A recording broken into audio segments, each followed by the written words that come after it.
Hola amigas y amigos, bienvenidos a un nuevo capítulo del programa de Fundesco Chile, siguiendo la huella de la Convención Constitucional. Hoy 5 de agosto llegando al quinto capítulo del programa. Agradecemos por seguirnos en nuestro canal de YouTube y a través de las demás redes sociales. Hoy con nuestros panelistas estables, Juan Enrique Blumer. Lamentablemente Eleonora Espinosa no nos va a poder acompañar el día de hoy, se nos ha disculpado, ha dejado muchos cariños para todos y nos acompañará en la próxima oportunidad. Y también estará con nosotros la próxima semana nuevamente nuestro director de comunicaciones, Michael Ibaceta.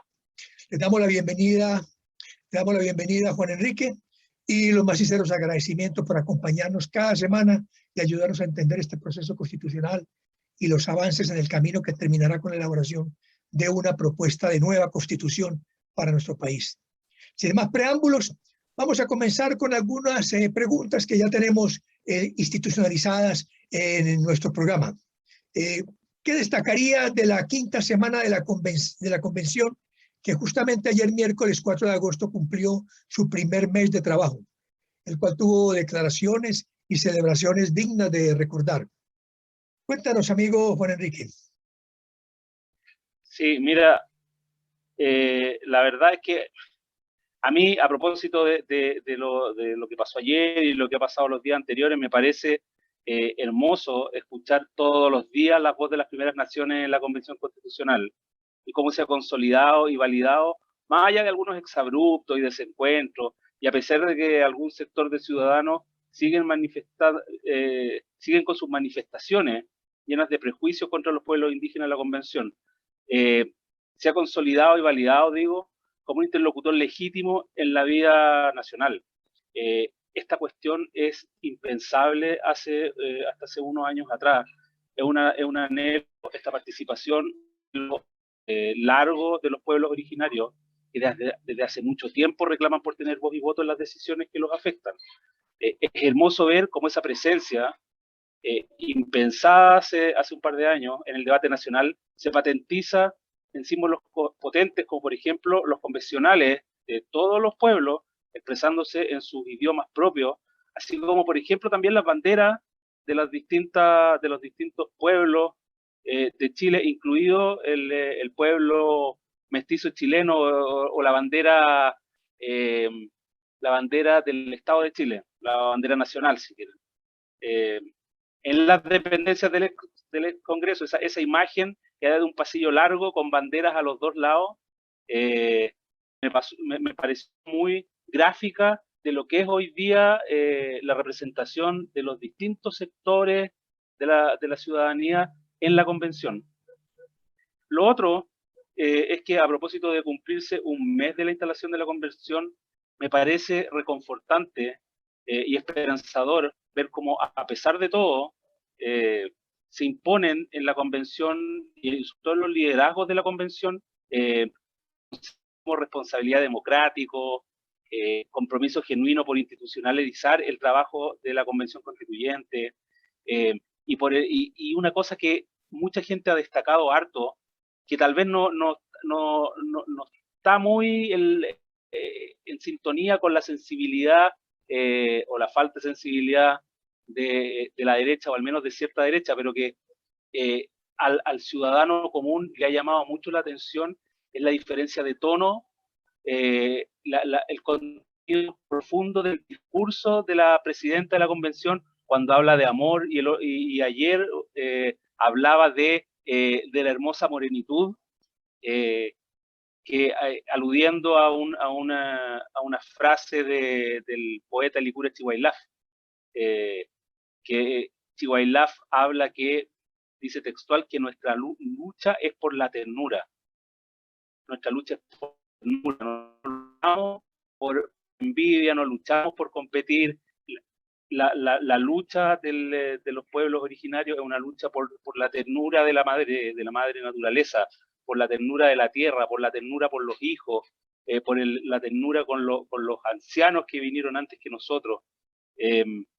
Y ese discurso, desde los liderazgos políticos, rompe paradigmas. Esa cuestión también es bien interesante. Bueno, Elisa Loncón también habló de redefinir paradigmas, lo que me parece súper alineado también con el fondo de las demandas durante el estallido social, que por una parte se expresaron en cosas muy concretas, pero también había una expresión de descontento respecto a abusos, respecto a las diferencias que hay entre distintos sectores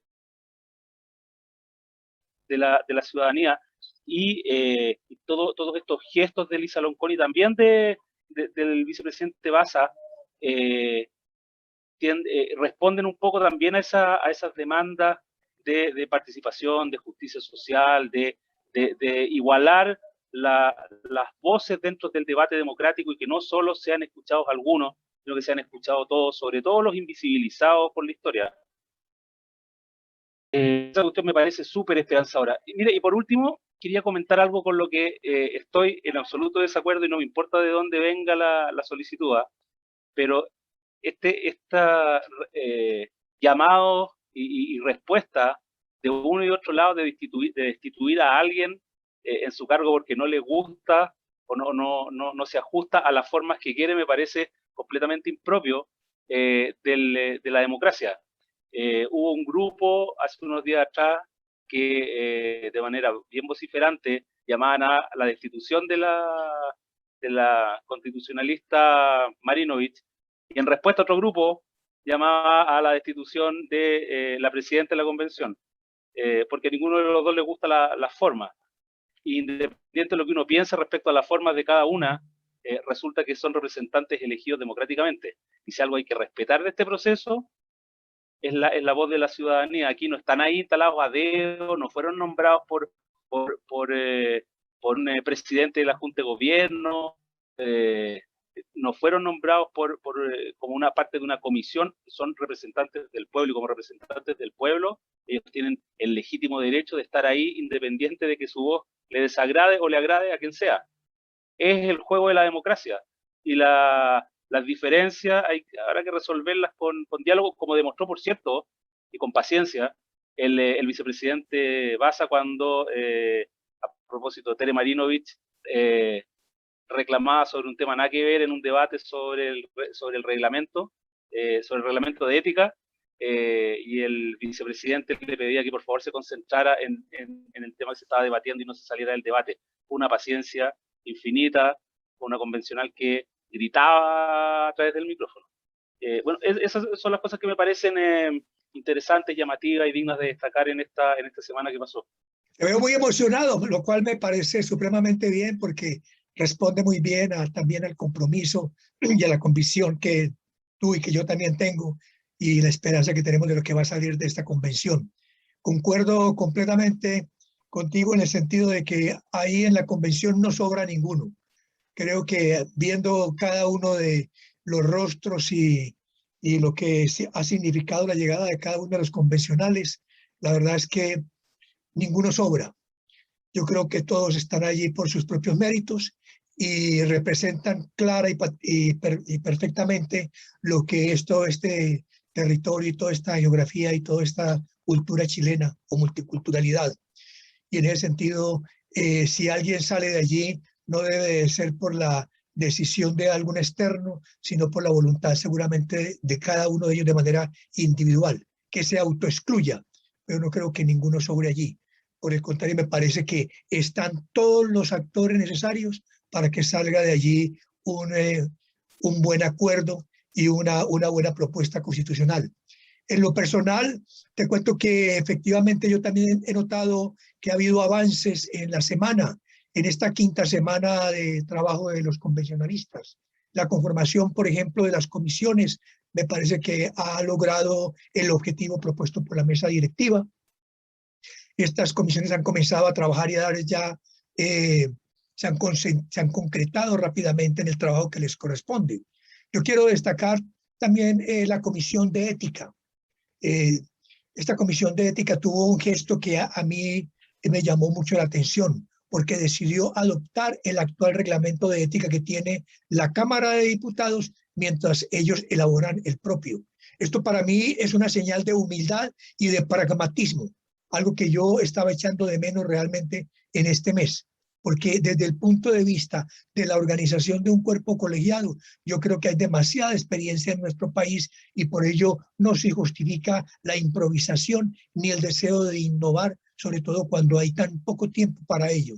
Entonces, quiero destacar este gesto, porque no se trata de no crear nuevas cosas ni no de innovar, sino que se trata también de aprovechar lo que ya se ha construido a través de tantos años en nuestro país, a través de tanto trabajo y tanta experiencia. Yo creo que eso es también muy importante.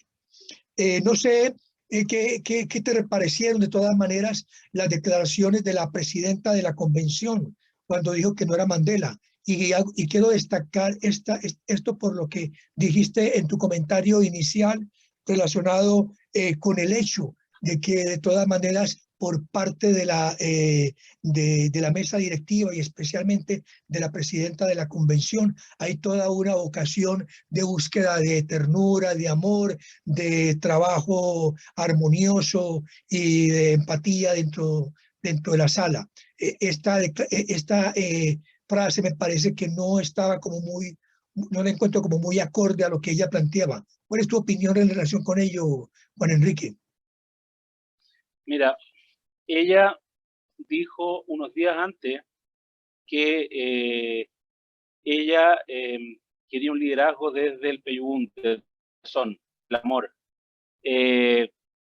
Y a mí me parece que no estoy de acuerdo con su frase, pero la entiendo. No estoy de acuerdo porque creo que ella está en una posición de liderazgo, a pesar de que no es una autoridad tradicional del pueblo mapuche.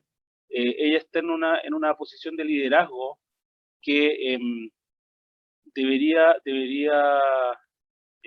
servir para, para facilitar el diálogo, para disminuir el conflicto en esta etapa tan importante en la que estamos de diálogo, que de alguna manera también es un diálogo intercultural, un diálogo entre distintas formas de entender la realidad al interior de la convención, al interior de Chile. La violencia en la Araucanía, además de y aquí estoy separándola en la violencia, también hay delitos comunes metidos en el tema cuando se trata de robo de vehículos, narcotráfico, robo de madera, eso es otro problema. Y yo estoy hablando de la quema de camiones, del conflicto con las forestales, de los desencuentros con carabineros, ese tipo de cosas son la manera que tienen algunos que han optado por el camino de la violencia para hacer muchas demandas súper legítima. Es una forma que tienen ellos de marcar que no están de acuerdo con el proceso. Pero no es la realidad de la gran mayoría del pueblo mapuche que sí está de acuerdo con el proceso. Elisa Loncón no ha sido siempre un liderazgo muy, ¿cómo decirlo?, muy condescendiente con el Estado. En general no hay muchos liderazgos condescendientes con el Estado en el pueblo mapuche. Sin embargo, ella está ahí, está en el proceso, está liderando el proceso, y esa cuestión es muy potente. Entonces yo creo que ella sí está en posición de decir, por favor, paremos la violencia de todos lados, porque también hay violencia de grupos del otro lado que intentan defenderse, pero usando la violencia, también la autodefensa. Chicos, bajémosle 3 cambios al asunto, pues estamos en un proceso de diálogo, de aquí van a salir cosas buenas, va a ser un impulso importante, todos los procesos que van a ir después del diálogo para resolver el conflicto. Así que bajemos un poco para que podamos avanzar, porque este ruido de fondo no ayuda en nada. Sin embargo, ella se restó o se ha restado de hacer ese llamado. O al menos cuando se refirió a Mandela, en el sentido de que este es un conflicto que enfrenta al pueblo mapuche con el Estado de Chile y el que está llamado a resolver el conflicto, al ser un conflicto político, es el Ejecutivo, no la Convención Constitucional. Entonces, independiente de que ella pueda hacer todos los llamados del mundo, eso no exime al Ejecutivo de hacer algo que hasta el día de hoy nunca ha hecho, que es, además de preocuparse del orden y de la seguridad, preocuparse también de llamar al diálogo y llamar a los acuerdos, no solo con los que están peleados, sino que con todos. Y aquí hay un punto tal vez de diferencia con algunas personalidades mapuches que dicen que hay que conversar con la CAM. Yo creo que hay que conversar con todos los que quieran conversar. Y los que no quieran conversar, bueno, lamentablemente no va a pasar, pero en la historia mapuche ha habido muchas oportunidades en que la paz se ha alcanzado por el diálogo con los que quieren, no con todos. Y muchas veces, y sin embargo, eso ha permitido llevar un poco la fiesta en paz. Así que yo entiendo la posición de Elisa Loncón en ese sentido, en el sentido de yo no soy el presidente de la República, yo no soy quien debería dar los pasos para resolver el conflicto.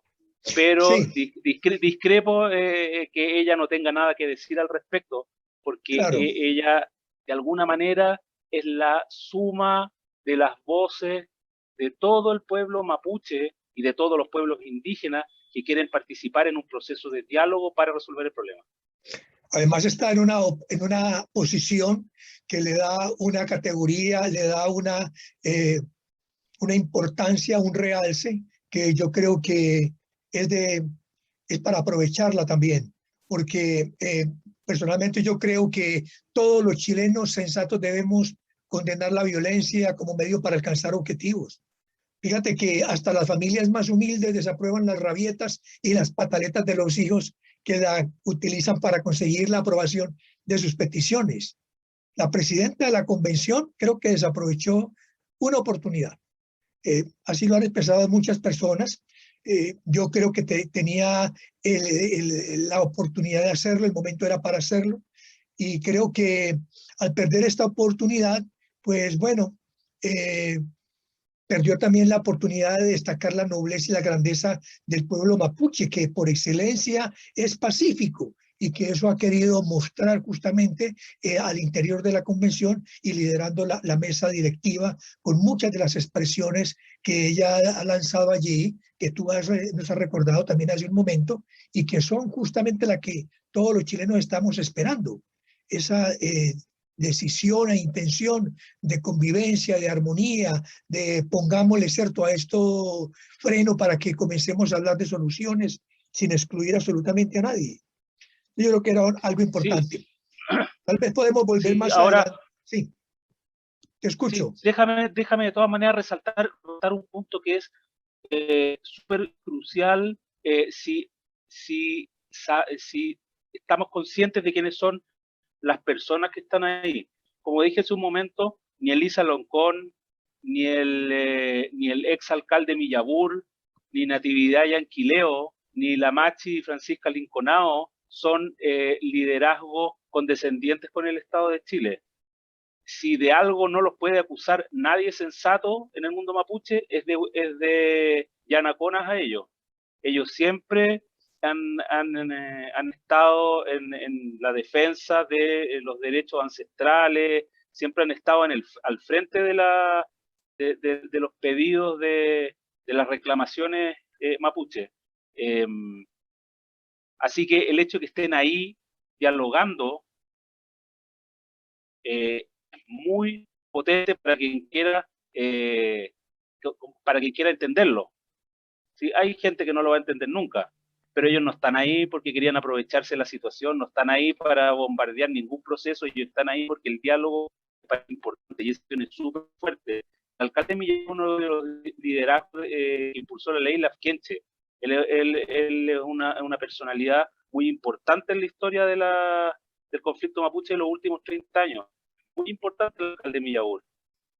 La Machi Francisco, aparte de su relación con el tema de Luxinger Macaye, pero ella también es una persona que ha estado siempre al frente. Entonces, que estas personas, la Natividad, Yanquileo, ¿para qué decir?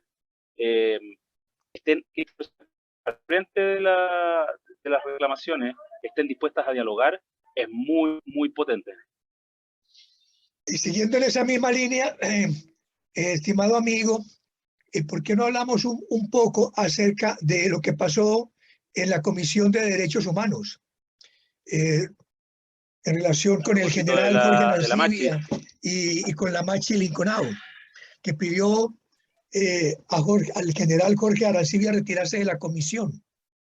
La pregunta es si debe la Comisión de Derechos Humanos negarle la participación o excluir al general y además negarle la participación a una serie de organizaciones que se consideran que son negacionistas de violación de derechos humanos. ¿Qué opinión te merece? Y tengo también mi punto de vista ahí sobre el particular y algún comparativo con algún fenómeno que ha pasado en Colombia. O sea, esta actitud de hacer callar a los que opinan distinto a uno es bastante habitual en la política chilena, sobre todo cuando son de extremos opuestos. No es tan raro. Yo no estoy de acuerdo no porque porque piense lo mismo en alguna materia con el que es almirante, con Jorge Arancibia, y que esté de acuerdo, menos todavía con esas organizaciones que son negacionistas de lo que pasó en la dictadura militar, y les encanta usar eufemismos para referirse a todo lo que pasó. No estoy de acuerdo con ellos, pero tampoco estoy de acuerdo con que los excluyan. Yo preferiría que no se limitara la participación de nadie, ni siquiera de aquellos que nos parecen más, no sé cuál es qué palabra usar, más aberrante para nuestra sensibilidad, para nuestros valores, porque tampoco estaría de acuerdo con que le negara la participación a organizaciones que le niegan los derechos a los pueblos indígenas, o a los que le niegan los derechos a las diversidades sexuales. A mí me parece que el debate que puede generarse ahí es útil y sano, y que el tema, más que negar la palabra, tiene más que ver con debatir sobre esos temas, generar tal vez una sanción social que debe imponerse mucho más que el quitarle el derecho a la palabra a alguien, porque no veo el derecho a opinar a nadie, independiente de que uno esté en desacuerdo. Me parece que si no estamos de acuerdo, la reprobación social tiene que ser el camino, no la negación de derechos. Si tenemos ese tipo de actitudes, ¿quién va a ser el próximo al que le vamos a negar la palabra? ¿A la UDI? ¿Al Partido Comunista? ¿Qué vamos a prohibir? Y claro, es súper fácil cuando uno está al otro lado, pero cuando le toca a uno, y después del Partido Comunista o de la UDI, ¿a quién le va a tocar? ¿A Renovación Nacional? O sea, se parece muchísimo a una dictadura, muchísimo. Y hay que recordar que las democracias fuertes son aquellas que respetan la voz de la mayoría, pero defienden los derechos de las minorías. Si no hay derechos de las minorías, entonces no es democracia. Sí, comparto plenamente eso. Primero me disculpo porque no tenía mucha claridad de cuál era el título de Jorge Arancibia. Él es almirante, dices tú. No tenía conocimiento de ello, es ignorancia de mi parte. De todas maneras, yo concuerdo perfectamente. Yo creo que de todas maneras es un error de la Machi Linconao creer que la paz se construye dialogando con quienes piensan igual a ella o igual a uno. No, yo creo que por el contrario necesitamos personas que piensen diferente para poder justamente construir la paz y construir un nuevo país. Ahora, este error es un error que es muy común. Yo quiero recordar me parece legítima la opinión de ella. Por supuesto, pero no estoy de acuerdo. Claro, exactamente. Y además, y yo lo considero que es un error que es muy común. Pensar de que hay que construir un diálogo con personas, no se debe construir un diálogo con personas que están en las antípodas de uno. Yo creo que no, que por el contrario hay que incorporarlas en el diálogo porque forman parte, obviamente, del país, de la nación. Y quiero recordar, por ejemplo, que en Colombia se cometió ese mismo error y por eso fracasó el proceso de paz. cuando el gobierno colombiano firmó en Cuba el acuerdo con la guerrilla de las FARC. No sé si recordarás ese acontecimiento hace algunos años atrás, que inclusive ese acuerdo se llevó a un plebiscito y el gobierno perdió ese plebiscito. Sin embargo, el acuerdo ya estaba firmado y no tenía ninguna reversa. Porque es que el diálogo que tenía que haber hecho el gobierno colombiano y promovido el gobierno colombiano no era del gobierno con la guerrilla de las FARC, sino que debió haber invitado a los que están en conflicto en la zona, que era la guerrilla de las FARC con los grupos paramilitares.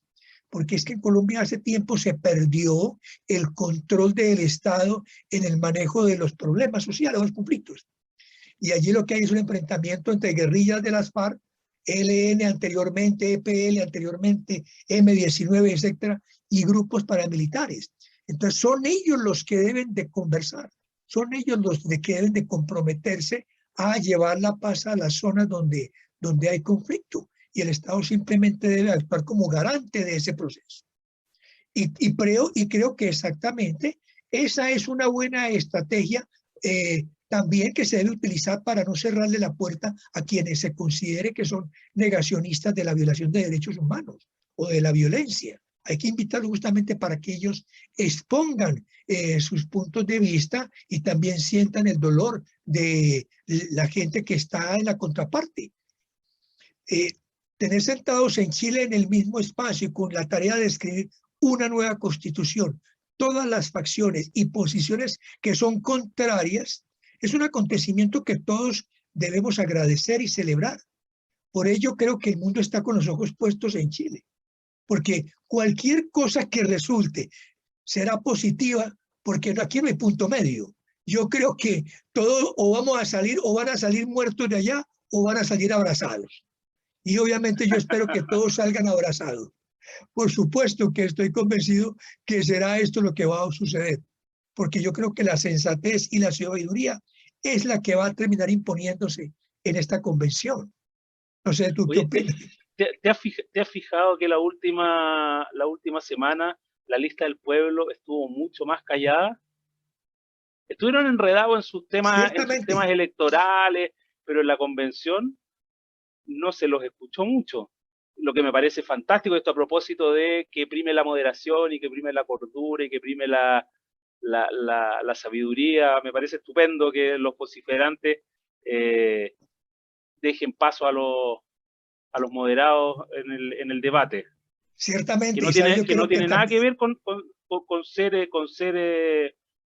con ser tibio, no tiene nada que ver con ser tibio, así es. tiene que ver con con reconocer eh, que la solución se construye con el otro y no sobre el otro, Claro, que no y es yo una creo que también le imposición, hizo sino que es mucho provecho, le hizo mucho bien, mucho provecho a la lista del pueblo la salida que tuvieron dos constituyentes, Justinianovich y sí, Loreto Leiva, que de sí, todas maneras, no, no cierto, puede ser. dejaron muy claro, nosotros nos gusta mucho esto de la independencia, creemos en muchas de las cosas que ustedes dicen, pero aquí hay que buscar la moderación, hay que buscar el buen trato, hay que Hay que buscar los conversar. acuerdos, y eso creo que también hizo que ellos también cambiaran su actitud durante esta semana. Estuve Sí. escuchando una entrevista que le hicieron a Rodrigo Rojas, que es el presidente inclusive de una de las comisiones y de las vicepresidencias, perdón, en Mentiras Verdaderas. Y allí también él tuvo un comportamiento y una actitud bastante moderada. Y posteriormente ellos sacaron hicieron una declaración haciendo una convocatoria a otras personas para que se incorporen como potenciales candidatos al Congreso de la República. Y allí están también, hicieron una lista de requisitos que tienen que ver Sí, justamente con este tipo de comportamiento. Creo que me ha parecido muy interesante ese pero cambio de se actitud pegaron una en ellos. patinada, Sí, pero se pegaron una patinada. Nuevamente muestran la hilacha porque no sé si viste, pero le exigían a los interesados en comprometerse con no no ir como independientes, o sea, no ir fuera de la lista del pueblo. Lo que parece curioso declarándose ellos independientes. Un poquito extraño, pero de todas maneras no tengo mucha claridad o no hice un análisis muy detallado de lo que ellos piden ahí, pero me llamó mucho la atención que ellos estén en una actitud mucho más moderada en su comportamiento y en sus declaraciones. Pedir disculpas por lo que le hicieron a Gabriel Boric cuando quiso visitar a los presos del 18 de octubre en el penal Santiago 1, también me pareció que fue prudente. Eso fue imprudencia de la lista del pueblo, pero también fue muy importante que ellos hubieran, ¿cierto?, reconocido ese error y hubieran pedido disculpas por ello. Estamos en un proceso muy interesante, yo creo, de todas maneras, Juan Enrique. Yo personalmente mantengo la esperanza en ellos, pero seguiré siendo obviamente un crítico más del comportamiento individual que del colectivo, porque finalmente Claro. el colectivo es el que va a dar el resultado de una propuesta de nueva constitución y no el comportamiento individual de algunos. Aunque puede ser que todos estos chascarros o todo este tipo de situaciones pues, terminen en un momento determinado robándose la atención del proceso, y eso es lo que no debemos permitir de ninguna manera. Sí, a mí me parece que todo este proceso nos está sirviendo a un país que perdió la capacidad de dialogar. Yo tengo la impresión de que, no estoy tan seguro de que la hayamos tenido antes, pero en alguna medida había una capacidad de moderación, una moderación no solo en el pensamiento, sino también en las maneras, que la perdimos durante la dictadura y perdimos la capacidad de dialogar. No sabemos cómo conversar cuando tenemos diferencias. Sabemos conversar cuando pensamos lo mismo, pero cuando tenemos diferencias nos cuesta muchísimo, y este proceso yo creo que nos está ayudando mucho a reencontrarnos en esas diferencias, a entender que el diálogo es el único camino y que no es tan relevante si tú y yo pensamos distinto. Lo que importa es cómo hacer para ir hacia el mismo lado con esas diferencias y valorarlas. Me parece que en ese sentido este proceso yo creo que está siendo muy sanador, y posiblemente en unos años más, cuando nuestros nietos ya, o tus bisnietos, Sí, estudien la historia de Chile, se va a recordar la Convención Constitucional como el fin de la transición, mucho más sí, que cualquier otra cosa, el fin del desencuentro entre los chilenos, el momento en que volvimos a dialogar. es cierto. Y sobre ese punto específicamente del diálogo que tú haces referencia muy bien, yo creo que va siendo muy importante que a nivel de convención se vaya presentando el debate, que va a llegar en su momento cuando estén en los temas de fondo de la Constitución. Y espero que para ese momento haya habido una ambientación, un rompimiento del hielo y un reconocimiento de cada uno de ellos como personas y como líderes que de todas maneras son sociales en donde cada uno, donde cada uno es o es originario, pero sin dejar obviamente de pensar de que el diálogo es simplemente escuchar en silencio y simplemente avanzar. Entonces, a lo último, si no aprendemos a debatir, a defender nuestras propias posiciones sin ofender, simplemente argumentando, yo creo que eso va a ser lo fundamental, aprender a dialogar y a debatir argumentando y no sencillamente evitar la discusión, evitar el debate por temor justamente a esa confrontación. Hoy creo que está pasando mucho eso. Cada convencionalista se toma sus minutos, sus 2, 3 minutos para hacer una intervención que finalmente pasa desapercibida en el sentido de que no hay debate. Después vienen los comentarios, pero en el momento no hay ese debate. Puede ser que al interior de las comisiones esté sucediendo algo un poco diferente, por si ya grupos más reducidos y por si ya temas mucho más específicos que estén invitando a ese diálogo con argumentos y con posibilidad justamente de construir algo en común, y no que sea una colcha de retazos en donde se junten cosas, sino donde se consoliden las ideas y que finalmente termina siendo un documento elaborado entre todos. No sé, y ahí pasemos Sí, te yo, paso la pregunta yo, para que hablemos un poquito de las comisiones, en donde sí, puede haber alguna cosa yo interesante. antes de eso, solo señalar que toda esta cosa tan bonita, tan rosa del encuentro de los hermanos, está muy bien y probablemente vaya a ocurrir. Eh, no hay que tampoco pecar de ingenuo y pensar que después de esto vamos a vivir en el paraíso en la tierra. Los conflictos van a seguir ocurriendo, pero ahora vamos a haber aprendido una herramienta que nos va a servir en el futuro para salir adelante con ganancias y no con puras pérdidas, como ocurre cuando uno no dialoga las diferencias.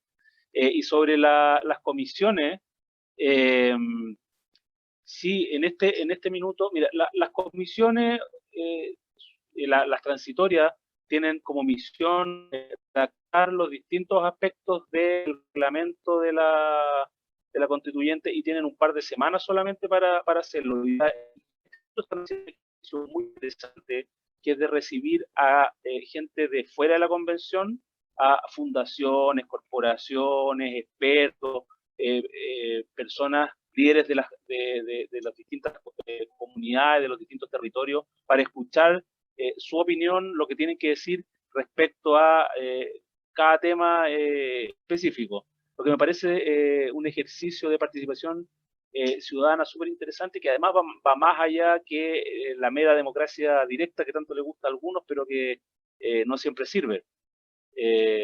Así que la verdad es que yo celebro, por un lado, que rápidamente ya nombrados los coordinadores se pusieron a trabajar y que el primer ejercicio fue un ejercicio de participación ciudadana.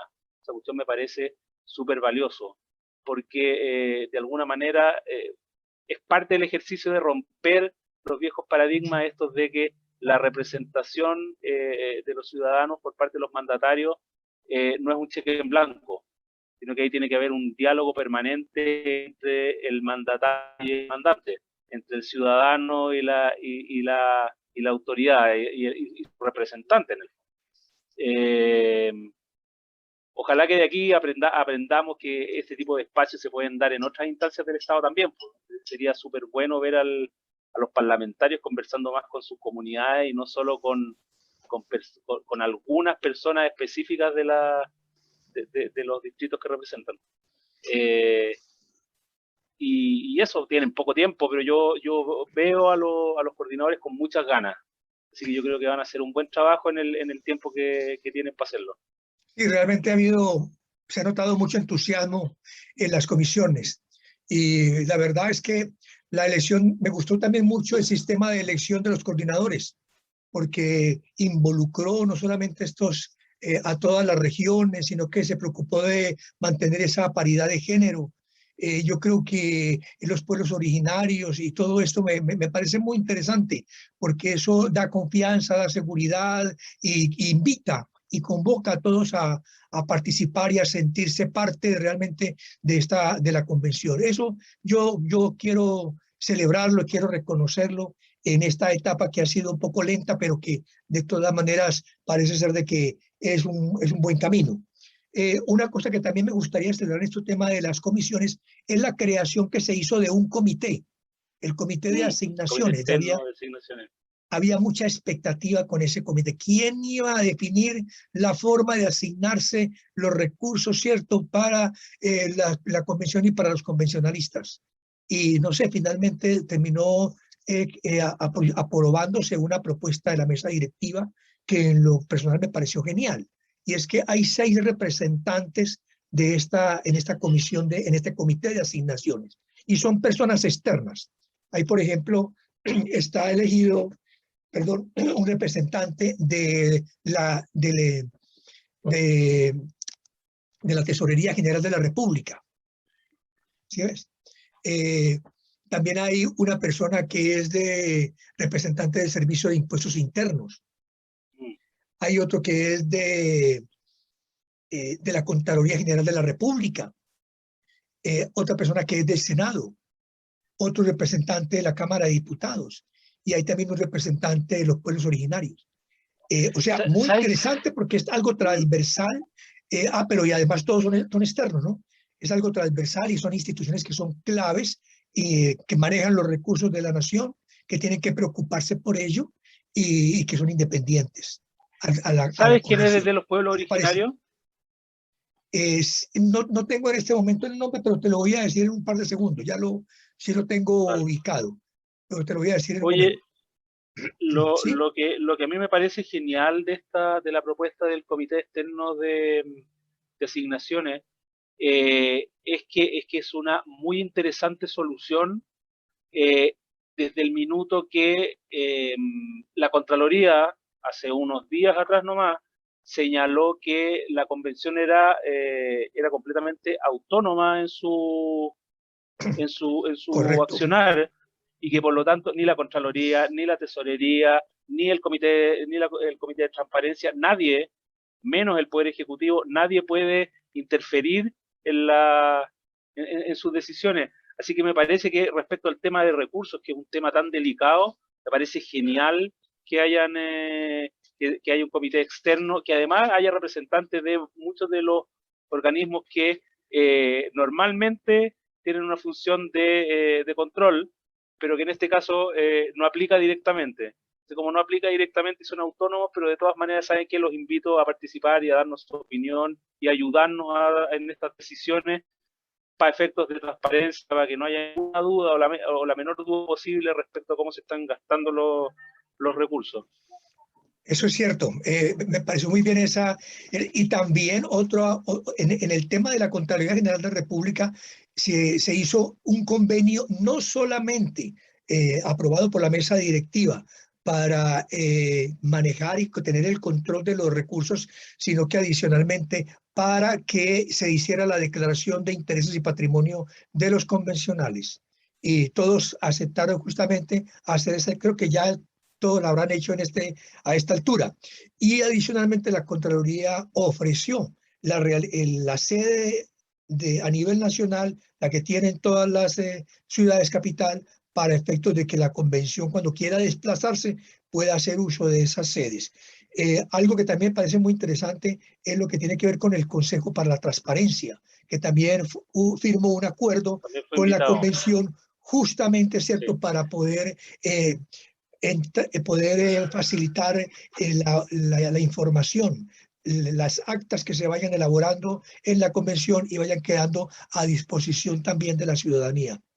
Son Yo, detalles que van marcando sí. un camino, una diferencia, que bajan las tensiones, que yo creo, ¿cierto?, que finalmente terminan haciendo que se recupere la confianza en este proceso. Aunque el resultado de la última encuesta arrojó de que había bajado la aprobación a un 50%, yo no la veo con preocupación, porque hay de todas maneras un afán de la ciudadanía en ver resultados.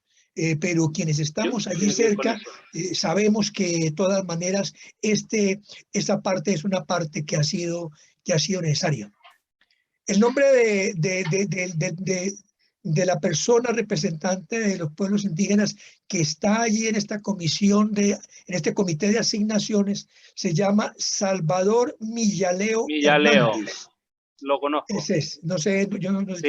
Sí, lo conozco. Él es, Sí. él es, él es profesor de Derecho, es Ajá, un tremendo, es un tremendo liderazgo, es un académico. Él ya. sabe harto y está bien involucrado en el movimiento mapuche. Y Por el diálogo, él es muy dialogante, eh, ha trabajado muchos años en temas de difusión de la cultura mapuche, de difundir la historia, de difundir la cultura, muy defensor del uso del mapudungún en el cotidiano. Yo entiendo que él es mapuche guarriache, él es de Santiago, yo lo conozco, él es profesor de la Chile. Es muy simpático por lo demás, Salvador. Es un 7. Él creo que está en el Instituto Nacional de Derechos Humanos, es uno de los directores del Instituto Nacional de Derechos Humanos. El primer director indígena del instituto. si no me equivoco. Interesante, sí. Es todo un personaje, por eso te preguntaba, me tincaba que había sido Salvador, sí. Sí, muy Salvador Mialeo, interesante. muy buen, es una muy buena persona por lo demás. Sí. ¿Sabes qué? A propósito de todo de cómo están funcionando las comisiones, de todo el liderazgo que está teniendo la mesa directiva, a mí me parece que a estas alturas del partido, y concuerdo contigo con que probablemente la evaluación que hace hoy día la ciudadanía respecto a la convención tiene que ver con ese afán que tenemos, esa como especie de deformación que tenemos de esperar resultados inmediatos en procesos que son, aunque sean procesos complejos, queremos que ojalá sea inmediato. El doctor tiene que hacer una cirugía que dura como 24 horas, pero nosotros a las 2 horas ya queremos saber cómo va. Y no funciona, no funciona así, pues menos este proceso. Ahora hay mucho de incomprensión. Nos ha costado entender que este proceso, cuando hablábamos de hoja en blanco, tenía mucho que ver con esto, con que las reglas de funcionamiento no estaban escritas y había un desde, pero no había un hasta. Entonces aquí hay todo por escribir. Hay un desde, hay unos mínimos que están establecidos, pero hay todo por escribir. Está dentro de un marco, está dentro de una normativa que es parte de una reforma constitucional, pero o sea, la hoja es un rectángulo, pero hay que escribirla. No nos podemos salir de los márgenes, pero hay que escribirla. Entonces, entender ese proceso así nos ha costado un poco.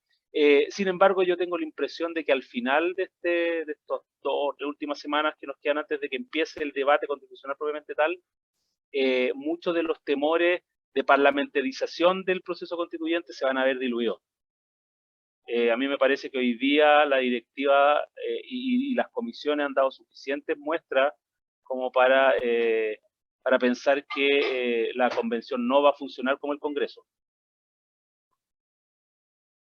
Yo creo lo de mismo, hecho, yo hay creo muchas que, diferencias. sí, yo creo lo mismo, yo creo que se están notando ya diferencias importantes, no solamente en la conformación, en la forma de elegir, ¿cierto?, las diferentes comisiones y en la forma como también se define la participación. Yo creo que va marcando diferencias y eso va a ser muy interesante. Amigo mío, no sé, No ha vamos habido llegando ya al poteo final de... político. ¿Perdón? No ha habido poteo político como muchos temían. No había nada, cero. Y cada vez los convencionalistas están mostrando su independencia, están mostrando su autonomía, su carácter, y eso me parece también que va a ser importante ya en el proceso mismo de elaboración de la Constitución. No sé si quieres agregar una última palabra en el sentido de cómo ves la siguiente semana, aunque se está trabajando en toda esta elaboración de los reglamentos de estas comisiones internas. ¿Qué avances tú esperas para la siguiente semana o prevés para la siguiente semana, Juan Enrique? Yo espero que los convencionales cuiden las esperanzas que todos tenemos puestas en ellos para empezar.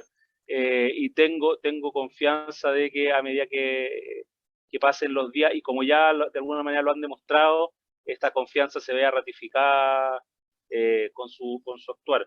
Entiendo que esta semana los convencionalistas salen o había por lo menos una intención de salir a los distritos a conversar con los ciudadanos en el territorio y no tanto en la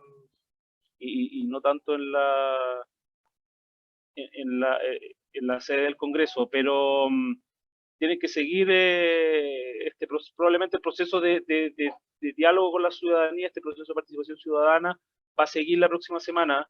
Y yo creo que ya finalizada la próxima semana ya van a estar listos para sentarse a discutir con todas las visiones encima de la mesa cuáles son los puntos concretos de cada uno de los capítulos del reglamento. De manera que de aquí a 2 o 3 semanas más ya ese reglamento esté discutiéndose en sala y podamos partir con la polémica de verdad, Claro, así es. con la discusión de fondo. Va a estar a la luz de la calidad del diálogo que ha habido hasta ahora, va a estar muy interesante. Sí, ojalá que mantengan ellos esta altura, que se fortalezcan ellos ahí en sus en sus expectativas y en las expectativas que tiene la ciudadanía, porque yo creo que de allí, de este grupo, tengo la sensación de que se va también a generar una nueva clase política. Yo vislumbro allí ya también hacia el futuro que muchos de estos convencionalistas serán los nuevos o los futuros congresistas, los nuevos diputados, los nuevos concejales, la futura clase política de este país. Y me gustaría que esta gente, que en su mayoría es gente joven, le diera a esto un perfil diferente, un perfil de calidad, un perfil de buena imagen, de seguridad, de confianza, para tratar de superar cualquier cantidad de dificultades que se han tenido hasta el día de hoy con la clase política tradicional. Esta es como mi expectativa frente a ellos. No estuvo bien la aparición de Pikachu ni del tiranosaurio Rex, y yo creo que permanezca escondido para las fiestas de cumpleaños de los niños de los hijos de los convencionalistas, y más bien le demos toda la altura, toda la seriedad que amerita y que obliga esta convención. Así que eso, amigo Juan Enrique. O al menos que se limite al horario de almuerzo. O que se limite al horario. El Claro. peor escenario sería ver debatiendo a Pikachu con el dinosaurio. Sí, yo creo que eso debe quedar como una anécdota, y ya entremos a un terreno, ¿cierto?, ya de mucha seriedad y de mucho compromiso con lo que esperamos todos los chilenos. Muy bien, amigo Juan Enrique. De esta forma, ¿cierto?, vamos, amigas y amigos también, que nos acompañan y nos siguen a través de las redes sociales y a través de este canal en YouTube. Les agradecemos su compañía. Hemos llegado hacia el final de este capítulo. Les invitamos a dejarnos sus comentarios, a hacernos sus preguntas en este canal a través de nuestro mail, fundescochile@gmail.com, y no olviden suscribirse al canal para recibir más publicaciones y compartir este programa con otras personas. Muchas gracias, amigas y amigos, y hasta otra oportunidad. Amigo Juan Enrique, muchas gracias y nos vemos la próxima semana. Y mañana, temprano, estaremos aquí en Santiago. Un abrazo. Sí, que esté muy bien. Buenas noches. Buenas Chao noches a todos.